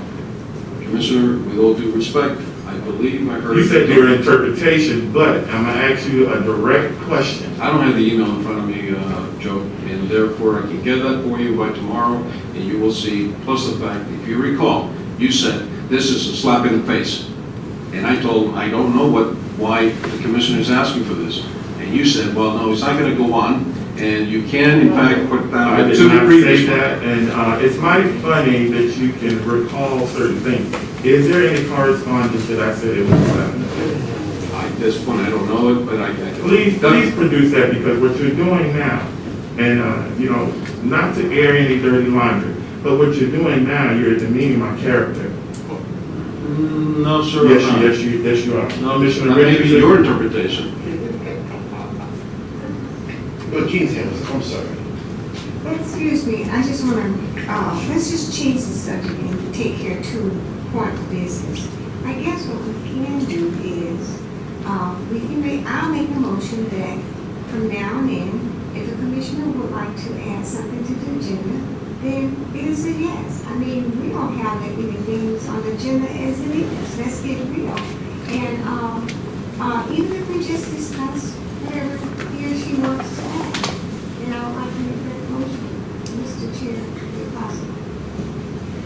That's been motion on the floor. Is there a Second for second? discussion. Second for discussion, Commissioner Richards. We should not need this motion. Gee, this is obvious. Gee, this is obvious. If any commissioner wants to bring an agenda, let me finish. We don't question it. We don't say, I'm not sure I like it. I'm not sure I think it's okay. Why does he want this? It goes on the agenda. We don't do this to another commissioner. We're all the same. The chairman just has a gavel. That's all. It's no difference. There's no superpower. No, I'm gonna vote no for it. I want to talk about it. But you don't get superpower. You get a gavel. That's all you get. Well, I just want to clean it, I just want to make sure. You're being really nice that today. You're being Because so nice. we've always done it. Always. That's it. I'm gonna vote no. This is obvious. Okay, that's fine. I'll withdraw my motion then. Well, I agree. I think that anytime a commissioner wants something on the agenda, it should go on. You have to. My second thing I want to mention, which is good news. Go ahead. I have some good news. Mr. Mayor, you want to tell them the good news? Oh, PSA? PSA? Yeah. All right. Well, about 2 weeks ago, you may remember Patrick Alou at PSA came to us asking actually, there was a conversation between Patrick and the commissioner in which she heard that Patrick was actually looking for office space. And she told him, don't look anywhere else but here at the port. With that said, then the commissioner called, and sure enough, 5 minutes later, Patrick was calling, and I managed to be available for him, and we showed him the 4th floor. Unfortunately, the SSI, the tenant next to it, has in his contract that they have rights of first refuse. We didn't stop there. Then we showed him the 2nd floor, and I'm happy to report that effective June 1st, they will be here paying for the first year $18.50 a square foot. The following year, $19.50, and then the third year, I think it's $20.50 or so. We're looking at about close to $25,000 a year. So that is good news. Okay, do you have your report? Yes, Commissioner reports, thank you. Commissioner. So we're getting ready for mediation with LMH. We had a productive pre-mediation meeting with council and the ED a week or so ago, and the mediation will be on April 27th. Obviously, I'm not going to report on how the pre-mediation went, but we're gearing up for it. So we'll see how that goes. And so April 27th is mediation. Thank you, Commissioner Richards. And I just wanted to mention I attended, and I want to thank staff. I want to thank Remy and Mr. Call for providing me with the PowerPoint presentation, which was given at Marina Grand. And those are the questions that came down the pipe that Mr. Almir disseminated to you guys, which it wasn't asked, but he thought that maybe it was so fit that you guys make sure to keep abreast. And one of the issues was the red residual, and I'm glad that you were able to clarify and dispel any misnomers when it came to that red residue that some of the boats have been seen accumulate on their ships. But it went really, really well, and they asked some very deep questions, and they wanted to also understand what was our involvement with the redevelopment and with the Broadway corridor and how it tied into the city of Riviera Beach. So I'm glad that those questions were asked, and also I'm glad for the response that I disseminated the information to the contact at Marina Grand, and she will make sure that each one of those individuals that they got the answer to their questions. But that's my commissioner report. Is there any additional commissioner reports? Okay. Good afternoon, Commissioners. Item 1, Peanut Island U.S. Coast Guard Facilities Update. Excuse me, Madam Clerk. Now we're at old business, Peanut Island U.S. Coast Guard Facilities Update. On March 26, Port staff held a virtual meeting with Eric Hall and Bob Hamilton of Palm Beach County Parks and Recreation. Mr. Hall indicated he would be providing a draft term sheet and lease for Port staff review. He also indicated he was requesting county property and real estate, as well as county administration to review simultaneously to expedite this process. These initial draft documents are in your folders and were provided to Port Legal Counsel, Trey Pittman, as well as Port Lobbyist Richard Pensky for review and comment. On April 14th, staff had a meeting with county representatives, Eric Call and Bob Hamilton, again from Palm Beach Parks, to include the real estate and administration staff to review the draft. Based on Port staff review and comments received from Port Legal, this discussion focused on the term sheet in the areas of term of lease, defining areas to be leased, uses, municipalities, MOU timetable, utilities, dock utilization, preventive measures to reduce deterioration of the facility, and funding. Palm Beach County Legal and Real Estate will be attempting to submit a revised term sheet within the next 2 weeks. Suggested action is to review the provided documentation and provide staff with direction. Commissioner Enright, you I would recognize? like to make a motion at this time. Okay? That my motion is that Port Palm Beach at the Coast Guard facility and also the community bunker to the existing lease with the county, with Palm Beach County, and give our attorneys directions to do whatever they need to do as far as to make it happen. And then after the attorneys have worked it out, they bring it back to us for approval and for us to vote on it. I guess? Yeah, right, because we didn't do that. This has nothing to do with Commissioner Waldron's motion last month into local agreement, because I would like to keep those two things separate so we can go on with Peanut Island and get this done. If someone wants to add to my motion, we'll clean it up, make it nicer, it's okay. I'm going to step into discussion. It's been properly moved by Commissioner Enright and seconded by Commissioner Richards. Questions? Good discussion. Commissioner Sigmund? Yeah, I don't believe we need to do another motion after we did one last month. Things are progressing. Ken just got through saying everything's working fine. Why in the world are we bringing this back for another motion? I'm totally confused, so I think things are progressing. Staff is satisfied with the dialogue, so I'm going to definitely vote no. This is a totally useless motion, in my opinion. Commissioner Richards? So I'm going to go to our attorneys. And with the motion and staff, the motion that was passed, I think 2 months ago. Thank you. The motion that was passed with regard to the facilities on Peanut Island. Is it clear that we are to give a lease agreement to the county? There seems to be some confusion that it's a lease agreement as part of an interlocal agreement. So there seems to be confusion. My question is it clear that there's current direction to staff to engage the county to include the Peanut Island facilities on the current lease with the county? Is that clear or is it ambiguous?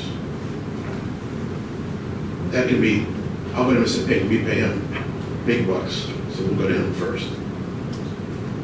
Did you hear me, Greg? I hear what you're saying, what came over from the county, and I have not been asked to review it in detail. Greg, can you please speak into Greg, your I mic? don't care about I'm sorry. My question is, did this board, was this board clear that we wish to convey the Peanut Island facilities in total that we control to the county? Was that clear? You mean the Coast Guard facilities? Coast Guard, Kennedy Bunker? The county lease. Yes.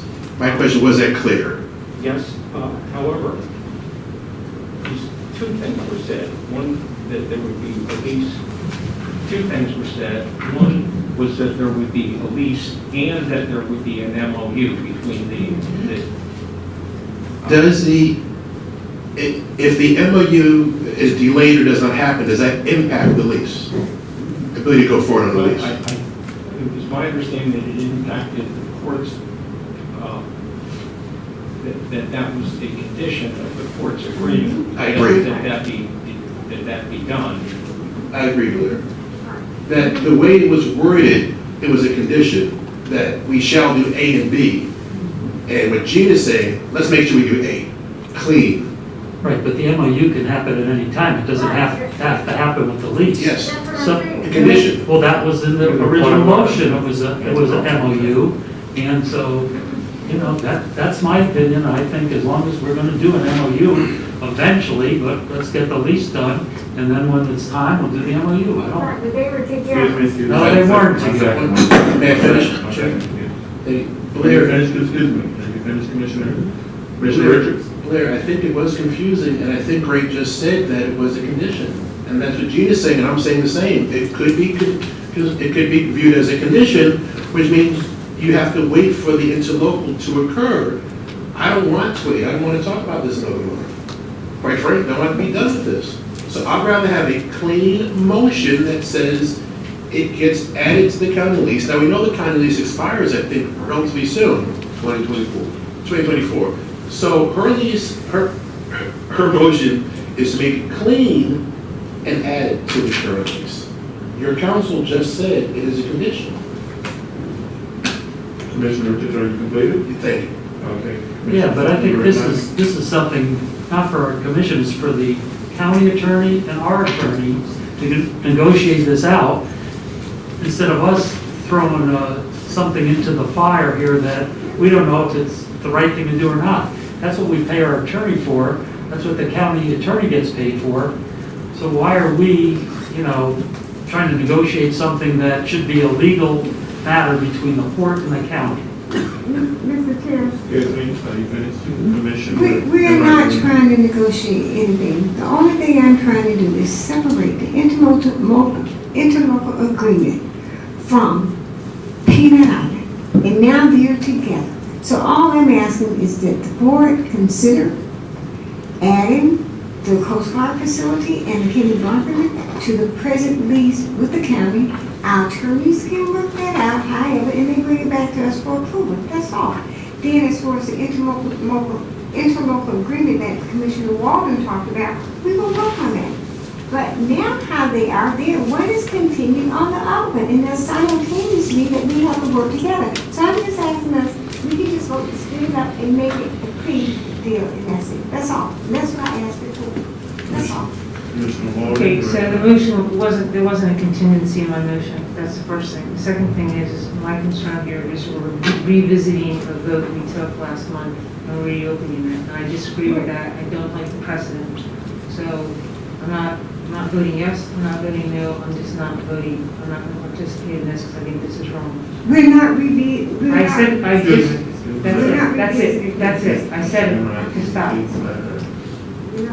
Okay, excuse me, I want to hear from our attorney because I'm very concerned that he was not involved in this process. And that has been communicated to our director. Things of this magnitude, all staff, as well as important individuals need to be involved because we would not be in this predicament. Now, from our attorney, what is your recommendation on this particular matter? My recommendation would be that I begin to work with county attorney regarding the details of adding this property to the county lease. And that we deal together with our staffs, but not through our staffs. In other words, not where I make comments, mark it up, give it to our staff gives it to their staff gives it to their attorney. I think there's an essential lack of communication when that happens. Because I see something in an agreement that I feel needs to be addressed in a particular way, and the significance might not resonate the same way with staff as it does at the attorney level. And I think that's important. For instance, I see in the lease that was sent over an indemnity from the county, and you say to yourself, well, that's great, we've got an indemnity from the county, but it's limited by law to $200,000 per injury. So, I don't celebrate and say, hey, you've got an indemnity from the county.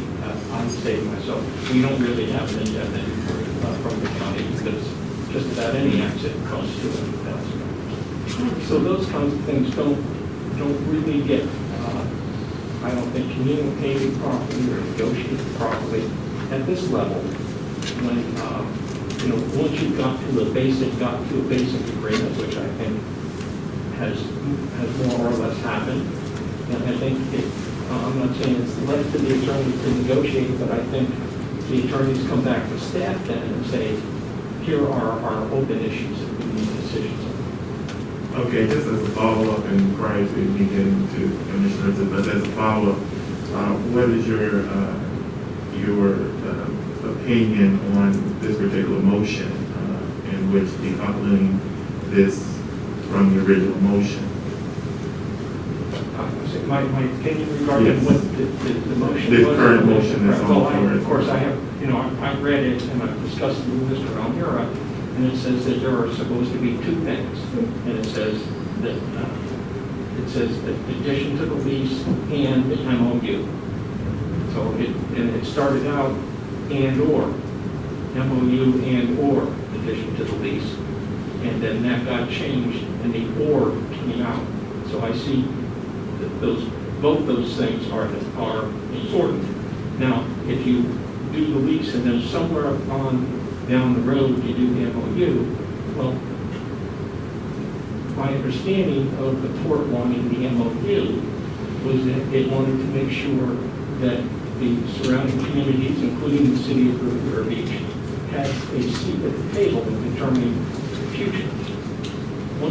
And that the port could essentially enforce that by not putting a pen to the paper on the lease unless the MOU was satisfactory with the surrounding municipalities. So that's how I saw it. You lose the ability to do that if you add it to if you add the property to the lease now and say, come back with an MOU someday. But would that be putting the cart before the horse and doing the lease and then trying to go back and do the MOU? Excuse me, MOU. I'm sorry, could you speak up just a bit? My question is, once the lease is done, can the interlocal agreement be done afterwards, or would we be, our hands would be tied based on what the lease is currently? I think your hands would be tied because it would already be, the property would already be leased. And the document the county sent over said, leases the property now, and within the next year we'll work out an MOU. So that's kind of backwards. Well, that's a question for this board, whether that's satisfactory or not. Okay, Commissioner Richards. So I'm looking at the minutes in two places, and I'm listening to the conversation. So the minutes on page 64, line 12, page 64, line 12. Commissioner Walton says, yes, I would actually like to make a motion to have the county take the lead and either to work on an MOU and/or an extension of the existing interlocal agreement to include 4 or 5 acres to work with the municipalities. I'll read that. So she said and/or on line 14, and then there was more conversation, and then once again, Mr. Waldron said on page 67, line 12, taking the lead in creating the MOU and/or extending the existing interlocal agreement. So, But at a later point, the actual motion took out the form. well, you have to make a motion. Commissioner Richards has the floor. Okay, well, she's right. She turned out the or. So where, it's there, it's and. It's and. So you can't have one unless you have and the other. So you need to support Gene's motion if you want clarity and you want this to be done. Because the motion is do 1 and 2. Right, but there's no, Excuse me. Commissioner Richards. Okay. Commissioner Waldron, you recognize? and, yes, you need to do two, but you don't have to do them at the same time. There was no contingency on specific timelines. You need to do both. Commissioner Enright. Mr. Chair, I've been around this town a long time, and Commissioner Richards has too, and Commissioner Sibley. Why are we complicating all this stuff? Our attorney has already told us it is 1 and 2. All we're doing, we would do what Commissioner Waldron wants us to as far as the interlocal agreement. I want us to separate them, and my motion was for us to proceed with the attorney doing what he needs to do to add the Kennedy bunker and the Coast Guard house into the present lease of the county and let us continue to work. They can do the negotiations and all of that. Now, as far as the interlocal agreement, that is a separate animal. And you said now they're 1 and 1. Now, the interlocal agreement, I think we can still do that, but I don't want us to tie Peanut Island to the interlocal agreement. Jared got an answer that may be acceptable. Okay, I just want to, just mention this. I'm glad we're not spending a whole lot of time on this, as you said. Sorry, I didn't tell you, Commissioner Richards, but first of all, I just wanted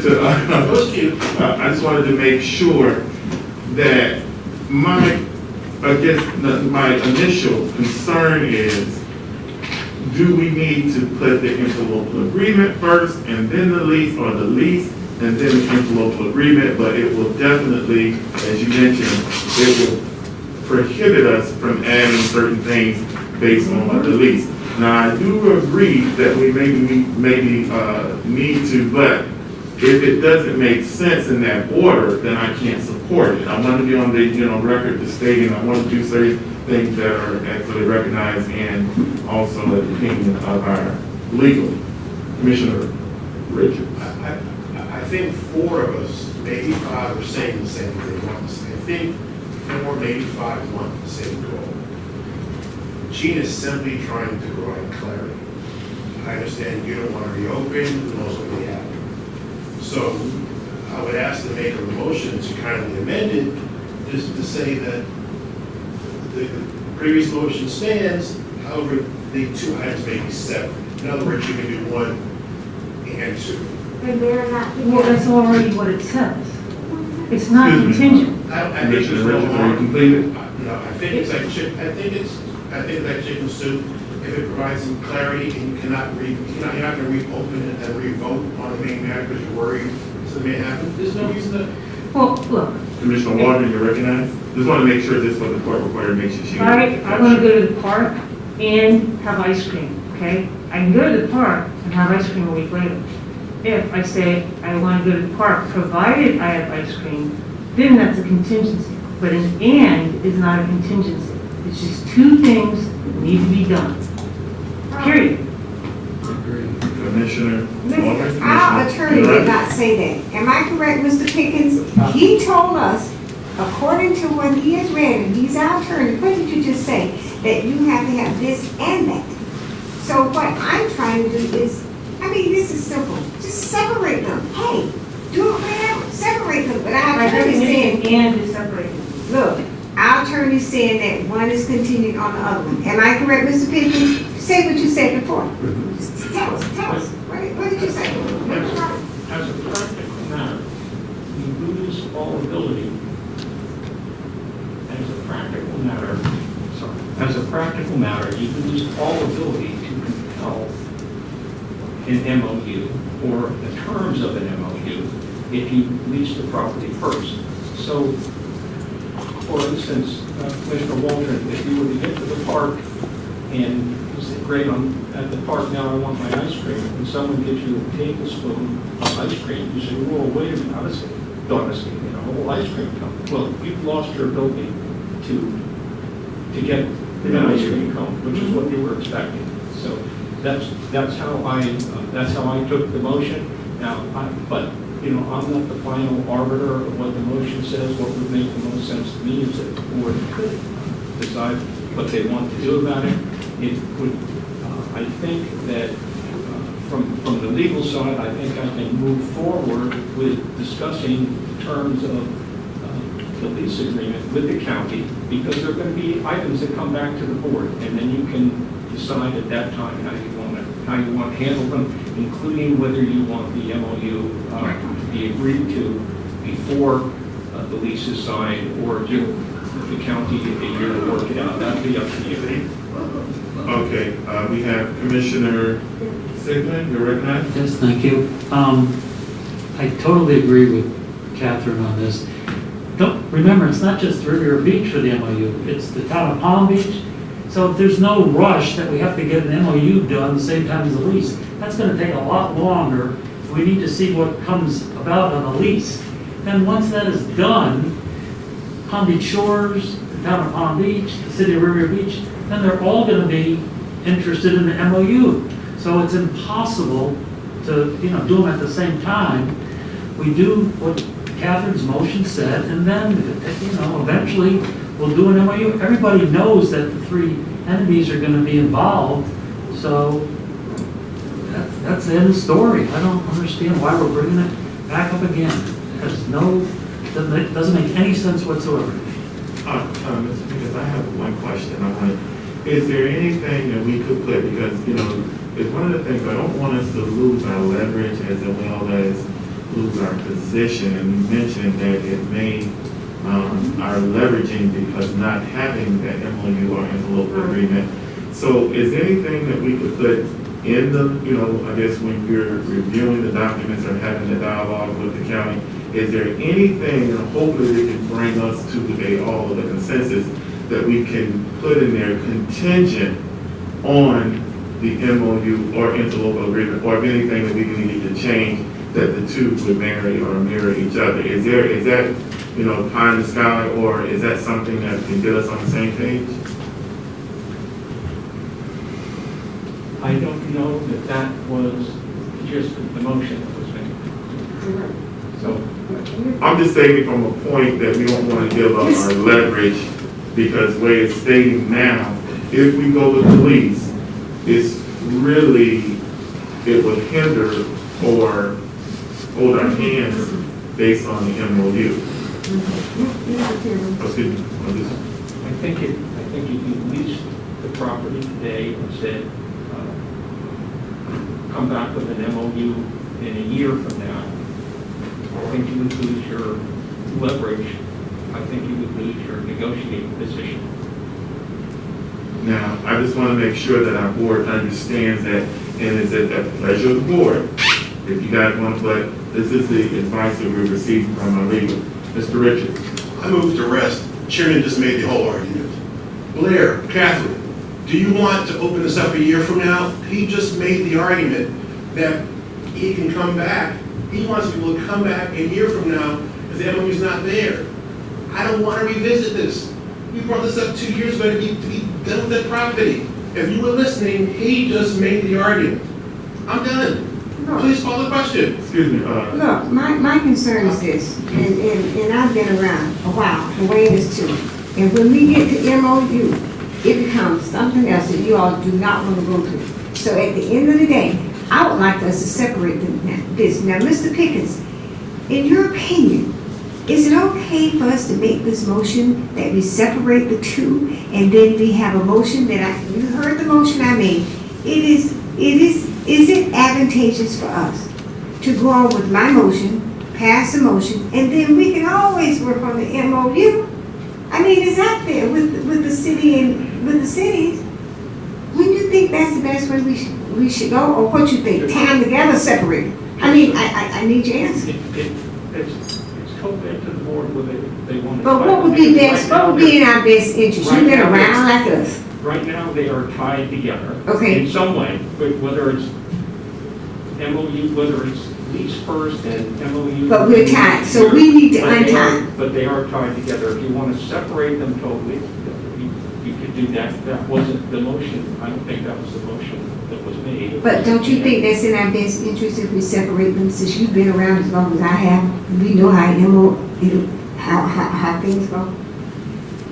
What would you do? What would you do? Well, I don't think it's, what I would do is really is the. Right, but advantageous for the port, don't you think it's in our best interest to separate them? And then we can go on with the business of Peanut Island and get this show on the road? And start making progress? That's a commissioner type decision. Okay. That's not a. Okay, well, you can answer it for me, yes. With that being said, is there any additional unreadness? I'm just sounding the I can't support this. There's too much ambiguity as to leverage and the whole, so I cannot support this. But with that being said, is there any additional comments? Reread the question, please. Motion on the floor. Reread the motion, please. Madam Clerk. Okay, the motion is for the Port of Palm Beach to add the Coast Guard facility and the Kennedy bunker to the existing lease with the county. Excuse me, due to the sensitive nature, I'm going to ask the Madam Clerk call the roll for this vote. Chair Joseph Anderson, No. Vice Chair Bliss Hickman, No. Secretary Treasurer Jean Enright, Yes. Commissioner Wayne Richards, Absolutely, yes. Commissioner Catherine Walter. Well, since I'm the deciding vote, I guess I'll vote no.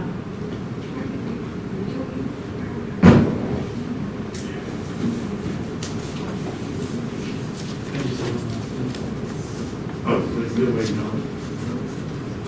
Commissioner Catherine Walter is a no. So it. Okay, motion failed. motion failed due to 3-2 vote.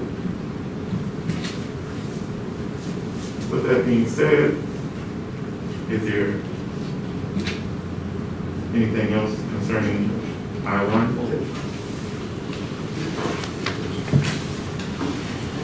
All right, Madam Clerk. Now we are at new business, J1, tropical shipping company receivable write-off.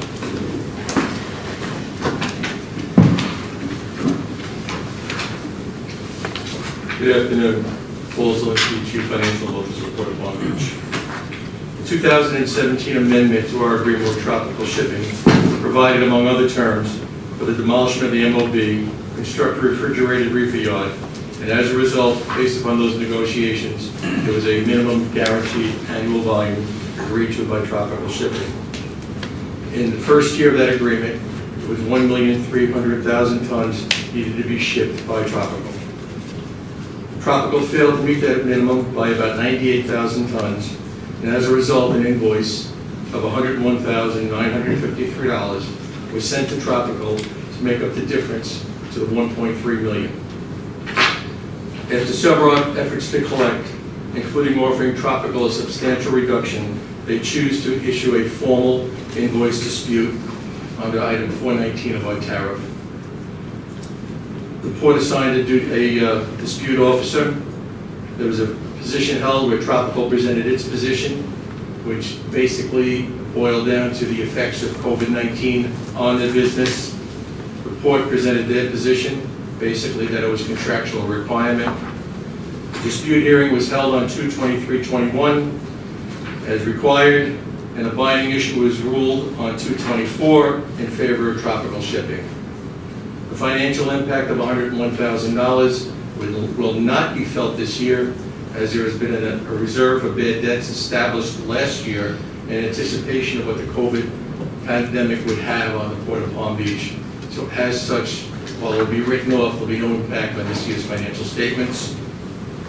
So the suggested action is Board of Commissioners respectfully requested to authorize staff to write the $101,953.29 related to the receivable due from Tropical Corporation for the shortfall in meeting the annual guarantee to the on the lease agreement to the bad debt reserve. I'll make the motion. Second. It's been properly moved by Commissioner Waldron and seconded by Commissioner Richards. Commissioner Sickman, you're recognized. Thank you. Yeah, I'm just a little surprised that we have to write off $101,000 from our largest tenant.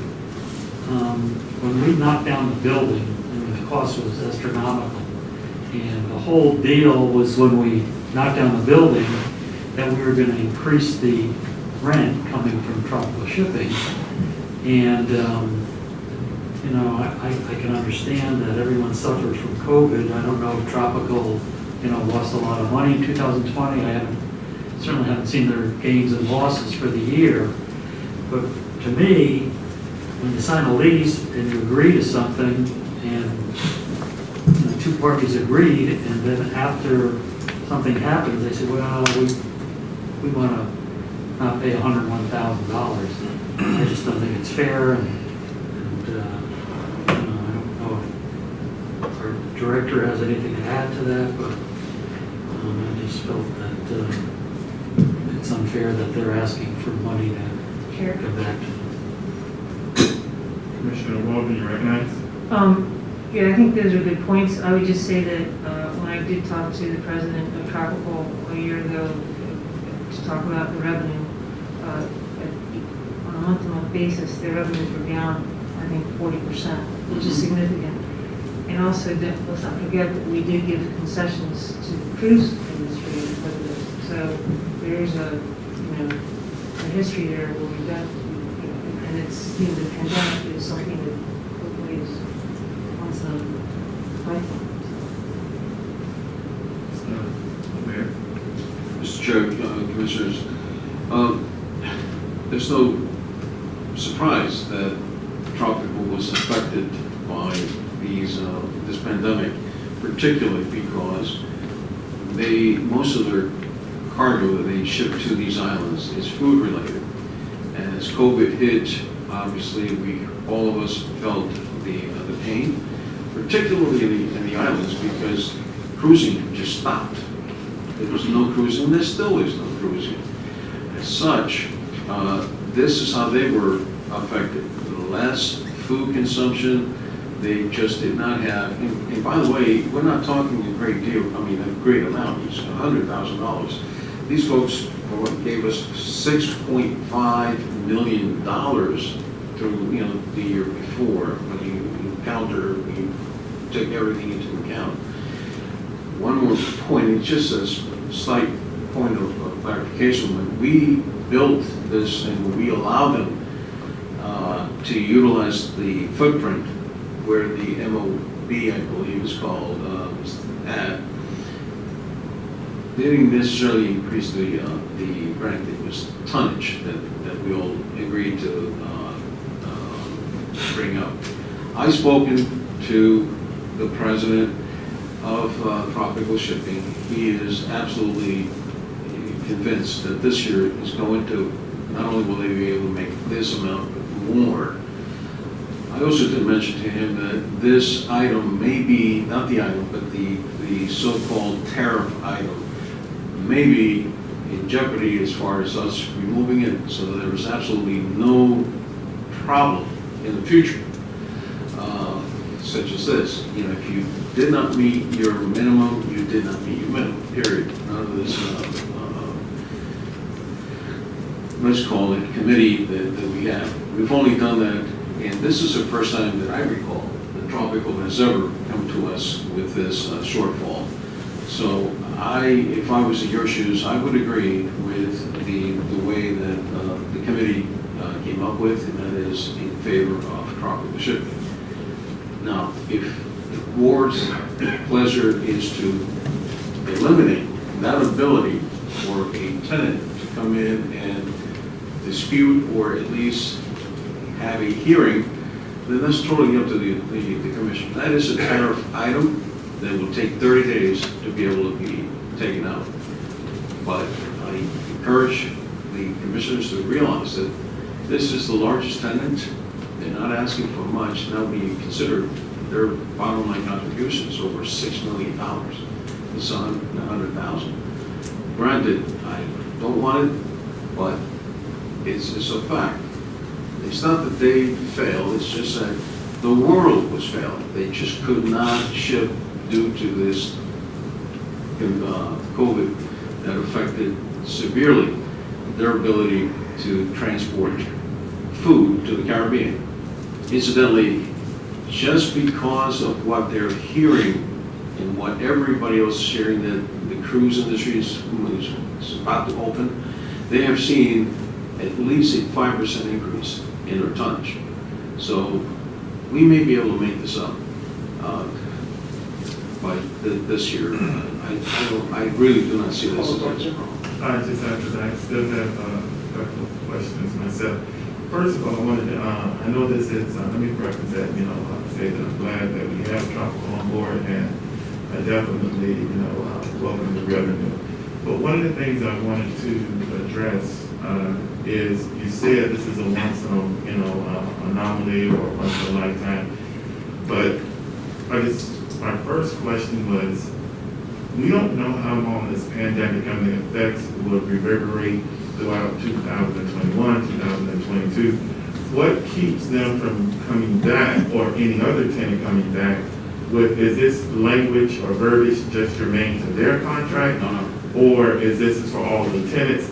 So what is the precedence that we're setting here today? What keeps them or any other tenants coming back to us and saying, due to COVID, this is, we're asking for a dispute hearing? Because I also noticed that in the agreement, it was also mentioned about sunshine biofuels, as well as what keeps the Bahama Paradise Cruise Line, from coming back. And they were, to me, affected almost at all. But them coming back to us and saying, hey, you know what? Our 35,000 passengers a day, we're down to zero, and we're losing wharfage, dockage, and any other ancillary. What keeps that from coming back? So I don't know if this is a question to remove this particular clause from my tariffs. What keeps that from happening? All right, well, if I can address your question on the Bahama Paradise Cruise Line, we gave them over $1 million in waiver. If you recall, we went down to $790 or $750 a day from upwards of 5,600 a day. yeah, from 5,600. So there is somewhat, it's already happened factor. As I mentioned before, tropical shipping has never come to us with a shortfall. It's the first time that has happened. In fact, they pointed during this committee meeting, they pointed to the fact that the previous year they were over the minimum, I believe, by 600 tons or 6,000 tons or 600,000 tons. Something to that effect. I don't have that recollection in the tip of my tongue yet.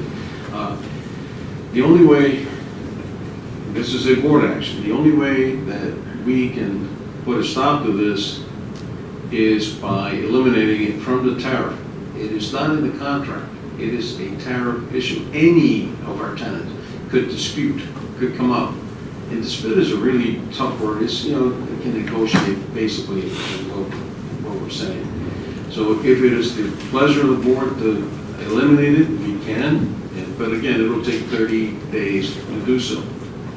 What's going to happen in the future, Commissioner, I have no clue. I think those who were affected have been affected, and we shouldn't be seeing any more of these shortfalls.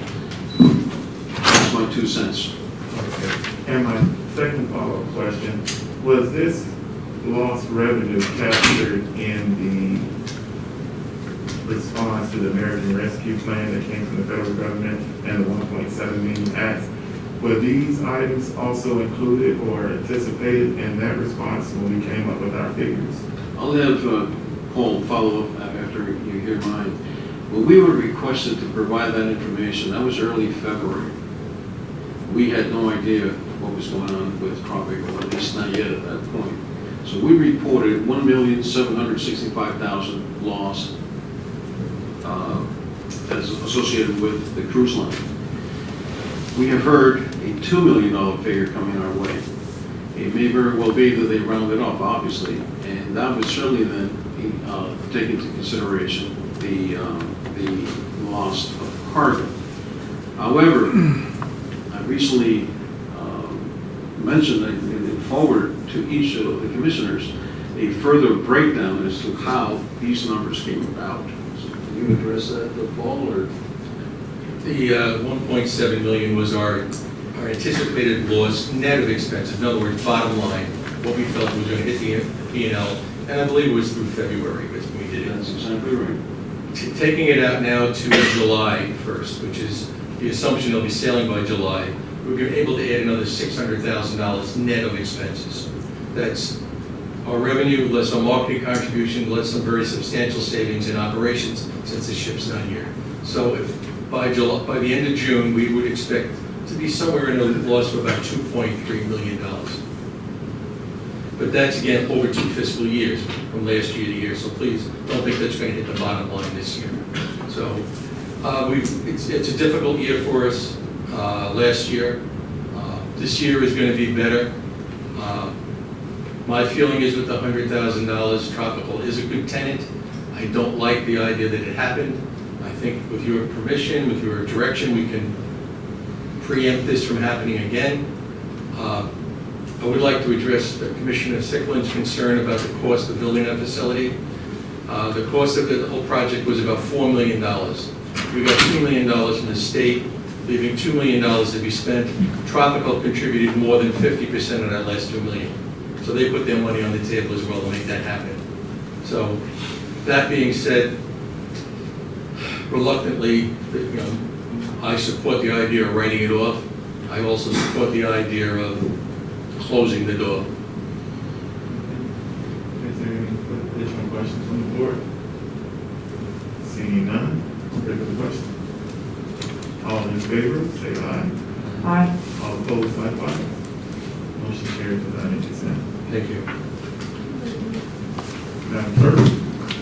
New business, J2, Ford locomotive wheel set replacement.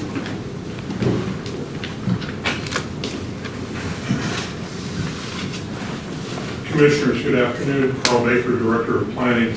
Our locomotive was purchased used back in the year 2008.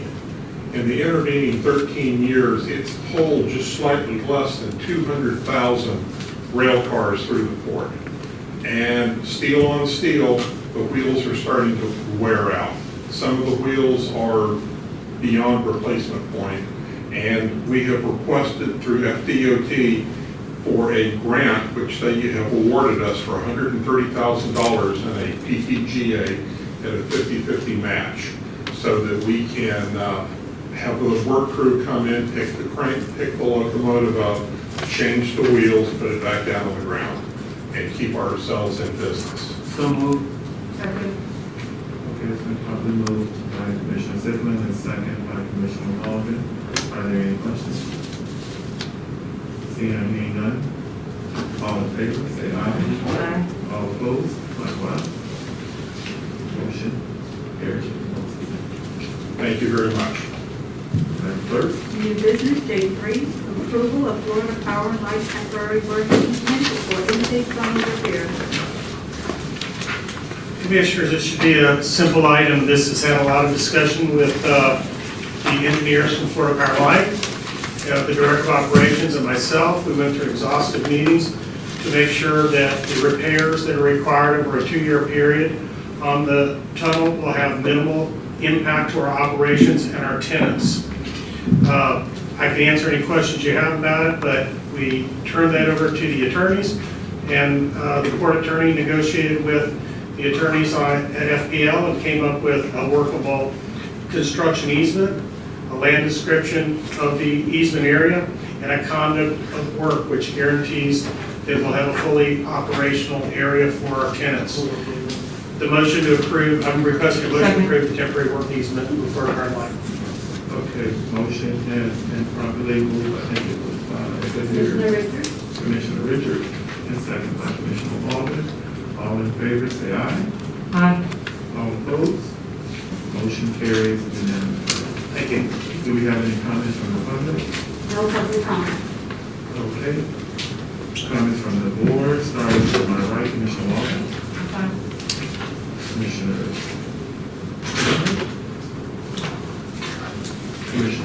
Sickman. Commissioner Richards. I have one. I want to preface this by saying that I will release my email to show my dialogue with our executive director, and nowhere it was said at any time, the first thing I asked, what is the policy and what is the procedure? Not only that is, in all of my communications, I said, make sure, even our conversations, make sure, because I don't want to violate any Sunshine State law, make sure that the rest of the board members are kept apprised of what's going on. Because that's how I deal in transparency. Just like, for example, this interlocal agreement, and it's been mentioned several times, that certain individuals were left out of the process. They're key and important roles. And I asked about this interlocal agreement when I first came in, and I was interviewed, as well as it's well documented, that this was a priority that I wanted to see come under fruition up under my tenure as chair. And I had to show emails which indicated, I asked that our attorney, and even our attorney has been, has said several times, he was not privy of certain things, and that I think that they should. But I operate completely transparency, and I will release my emails and actually have them disseminated to make sure there's no ambiguity. And I'm not a power struggle. I just want things done in decency and order. And when I ask for something, I'm not asking for something to inundate the staff or what have you. I'm asking for things that should operate in decency and order and is accustomed to any business, whether you go here or any port. And I try to give them ample time. I'm not a micromanager or whatnot, and I try to make myself as capable, as available as I can. So to hear certain things that is demeaning to my character and how I operate it, you will see, and I will be vindicated based on the emails that I send. And all of my emails, I say, keep my board abreast of what's going on. So I feel that I should not have to do the job and things that should be done.